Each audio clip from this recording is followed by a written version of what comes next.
Hello दोस्तों, आज का हमारा टॉपिक है शक्ति के 48 नियम, जिसमें हम बुक पढ़ रहे हैं। प्रस्तावना की बात करेंगे साथियों। किसी भी बुक को पढ़ने से पहले हमें इंट्रोडक्शन जरूर पढ़ना चाहिए। इंट्रोडक्शन में एक समरी होती है जिसमें बुक के बारे में संक्षेप से बताया जाता है। तो यहाँ देखिए, राइटर का कहना है, शक्तिहीन होना हम में से किसी को भी पसंद नहीं होता। असहाय या अशक्त होने पर हम दुखी हो जाते हैं। कोई भी अपनी शक्ति घटाना नहीं चाहता, सभी अपनी शक्ति बढ़ाना चाहते हैं। बहरहाल लोगों को यह नहीं लगना चाहिए कि हम शक्ति के भूखे हैं। शक्ति पाने के हमारे दांव पेच किसी को नज़र नहीं आने चाहिए। मतलब आप शक्ति पाना चाहते हैं तो ये सामने वाले को नहीं पता होना चाहिए ना कि आप पावर के भूखे हैं, आपको शक्ति चाहिए ही चाहिए। तो इस तरीके से आपको अपनी इन कोशिशों को छिपाना भी पड़ता है। ठीक है, मतलब आप शक्ति पाने की इच्छा जरूर रखें, लेकिन सामने वाले को पता नहीं चलना चाहिए। हमें हमें तो राइटर का कहना है कि हमें शक्ति पाने के लिए क्या होना चाहिए, कैसा दिखना चाहिए, न्यायपूर्ण और नेक दिखना चाहिए। इसलिए हमें शक्ति पाने के सूक्ष्म जो दांव पेच हैं उसकी ज़रूरत होती है। सफलता का सूत्र यह है कि चालाक होने के बावजूद हम नेक और प्रजातांत्रिक दिखें। ठीक है, तो आप चालाक रहिए, लेकिन साथ ही साथ आपको नेक भी दिखना है और प्रजातांत्रिक दिखना है ना। ऐसा नहीं लगे कि आप किसी के साथ भेदभाव कर रहे हैं, कुछ इस तरीके से। तो साथियों, इसमें मैं पूरा बुक की समरी पढ़ दूंगा, ये प्रस्तावना पढ़ूंगा जिसमें बहुत सारी चीज़ें आइडिया मिल जाएगा। उसके बाद आपको वन बाय वन करके ये टॉपिक्स मिलते रहेंगे। तो उम्मीद करते हैं आप सभी के लिए काफ़ी हेल्पफुल होने वाला है ये कंटेंट। तो देखिए क्या बोला गया है कि यहाँ पे बोला है कि जो चापलूसी करते थे राजा सम्राट या महारानी के दरबारी, वो चाहते थे कि उन्हें शक्ति मिले, लेकिन बाकी अन्य दरबारियों से छिपा के काम करते थे। ठीक है, तो वो उन्हें पता होता था कि अगर मेरे इरादे सामने वाले को पता चल गए तो मेरे इरादे नाकामयाब हो सकते हैं। ठीक है, तो क्योंकि वो भी कुछ न कुछ चाल चलेगा, तो कुछ इस तरीके से।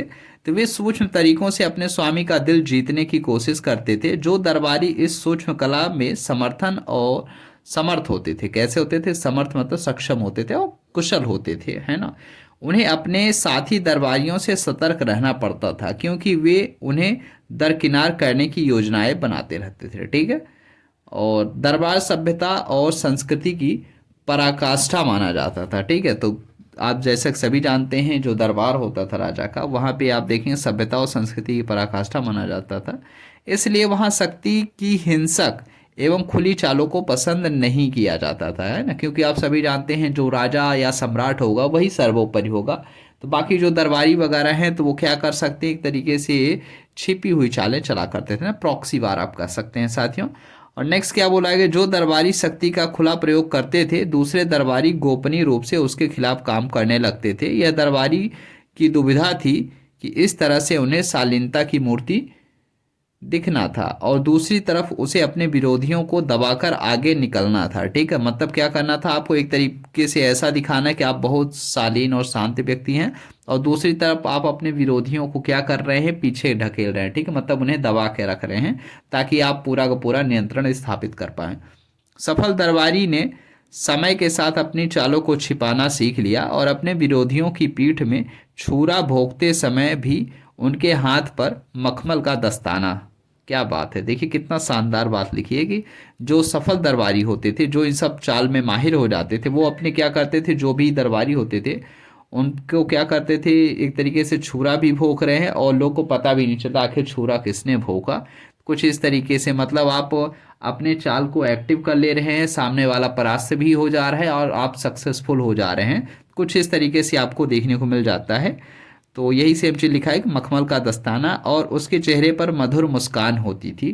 खुले विश्वासघात, क्या बोला गया, जो खुले विश्वासघात या बल प्रयोग के बजाय आदर्श दरबारी प्रलोभन, सम्मोहन, धोखे और सूक्ष्म रणनीति से अपना उल्लू सीधा करते थे। उल्लू सीधा करना मतलब अपना काम निकालना। ठीक है, और क्या बोला गया, वह हमेशा कई कदमों आगे तक की योजना बना लेते थे। बिल्कुल, जब तक आपको ये नहीं पता होगा कि आगे सामने वाला कितनी चालें चल सकता है, मतलब मिनिमम आपको 10 से 15 स्टेप आगे ही रहना पड़ेगा। ठीक है, तो इस तरीके से मतलब सोचना, ये सारी चीज़ें सोचने पे डिपेंड करती हैं साथियों।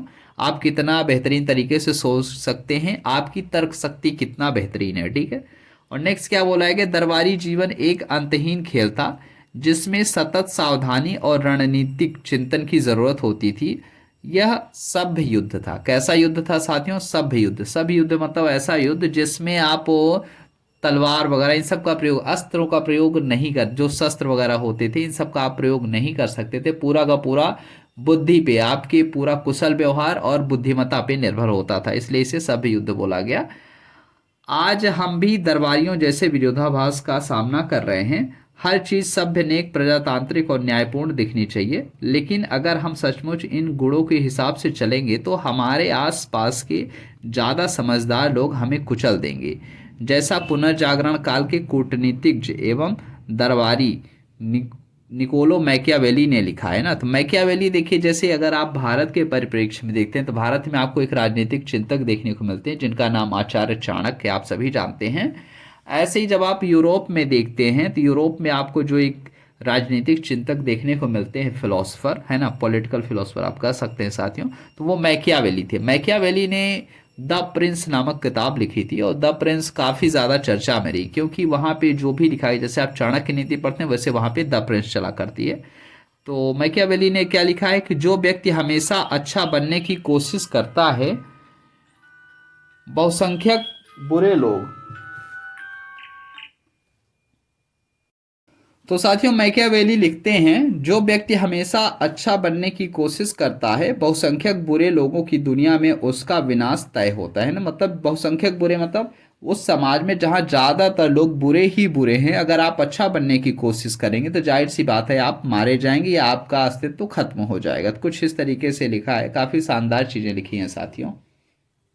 तो साथियों जब आप आगे पढ़ते हैं तो इसमें लिखा है, दरबार को सुसंस्कृति की पराकाष्ठा माना जाता था, लेकिन इसकी चमकती सतह के नीचे स्याह भावनाओं, जिसमें ईर्ष्या, लालच, नफरत का अलाव धधकता रहता था। अलाव मतलब एक जो है ना आग, जैसे आप देखते हैं गांव वगैरह में जलती रहती है, छोटा सा अलाव आग का जलाया जाता है, तो कुछ इस तरीके से आज हमारी दुनिया भी खुद को न्याय और सभ्यता का पराकाष्ठा मानती है, लेकिन वही निकृष्ट भावनाएं हमारे अंदर अब भी घुमड़ती हैं। खेल वही है, बाहर से तो आपको अच्छा दिखना होगा, लेकिन अंदर से आपको समझदारी सीखनी होगी और वही करना होगा जिसकी सलाह नेपोलियन ने दी थी, अपने लोहे के हाथ को मखमल के दस्ताने के भीतर रखें। तो देखिए कितना शानदार बात नेपोलियन बोनापार्ट ने कही थी। और जैसा कि आप सभी जानते हैं नेपोलियन काफ़ी ज़्यादा सक्सेसफुल शासक रहा है ना। तो उसने लिखा है कि अपने जो लोहे के हाथ को मखमल के दस्ताने के भीतर रखें। अगर पुराने जमाने के दरबारी की तरह आप भी अप्रत्यक्ष और सूक्ष्म कलाओं में महारत हासिल कर सकें, अगर आप प्रलोभन, सम्मोहन, धोखे और चतुर योजनाओं से अपनी भावनाओं को दबाना सीख सकें, तो आप शक्ति की ऊंचाइयों पर पहुंच जाएंगे। आप दूसरे लोगों को अपनी मर्जी से चलाएंगे, लेकिन उन्हें इसका एहसास तक नहीं होगा। मतलब आप बाकी सब पे कंट्रोल कर रहे होंगे और लोगों को पता भी नहीं चलेगा कि आप उन्हें कंट्रोल कर रहे हैं, ठीक है। अगर उन्हें यह एहसास नहीं होगा तो वे आपसे द्वेष भी नहीं रखेंगे और आपका विरोध भी नहीं करेंगे। तो साथियों शक्ति के 48 नियम इसी पे आधारित है। टोटल 48 नियम बताए गए हैं रॉबर्ट ग्रीन द्वारा। तो मैं तो यही कहूँगा कि अगर आप पढ़ सकते हैं तो किताब ज़रूर पढ़िएगा, और किताब नहीं पढ़ पाते हैं तो बिल्कुल आप समरी देख सकते हैं साथियों। इसमें मैं पूरा का पूरा बुक डिस्कस करने वाला हूँ। अगर आप हमारे चैनल पे नए हैं तो बिल्कुल जुड़िएगा, क्योंकि देखिए किताबें बहुत कुछ सिखाती हैं हमें, है ना। अगर मान लीजिए आपके पास टाइम नहीं है, जॉब कर रहे हैं या फिर कोई अदर काम कर रहे हैं, तो बिल्कुल आप इन्हें सीख सकते हैं, सुन सकते हैं साथियों, तो हमारे वीडियो के माध्यम से। तो मिलते हैं अपने नेक्स्ट वीडियो में, जिसमें हम लोग बात करेंगे साथियों। पहला हमारा है, कभी बॉस से श्रेष्ठ न दिखें। मतलब जो आपका मालिक है उससे श्रेष्ठ ना दिखें, ये शक्ति का पहला नियम बताया गया है, ठीक है। इसकी चर्चा हम अपने अगले वीडियो में करेंगे। तो उम्मीद करते हैं वीडियो पसंद आई होगी। तो मिलते हैं अपने नेक्स्ट वीडियो में साथियों।